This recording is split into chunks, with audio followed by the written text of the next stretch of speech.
hirugarren gaur garrastatxun, amaiera gogorra izan da, lasterketa nahiko motel eta nahiko lasai junda tropelean, baina gogorra zen, eta gero maldan dena eman dezuen, nola junda? Bai, bueno, hasiera batean erabaki dugu gerra pixkat ematea, ikusteko pixkat nola jokatuko zuen lasterketa, bai, Finisher, Eulen, talde hauek edo Euskaltel ere bai, osea Euskadi, barkatu. Baina, bueno, ikusi dugu lasterketa kontrolatu nahi zutela, así que, bueno, lasai geratu gara tropelan, eta gero ja azken esfortzura arte itxaron dugu, eta, bueno, alduguna egin dugu. Nahiek beste pedalka bat badadu? Bai, noski bai, gora bai. Nola kudeatu ez azken niguen?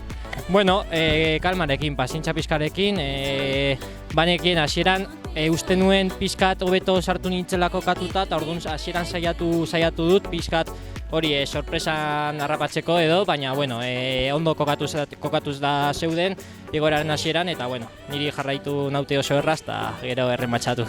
Zorionak. Mila esker.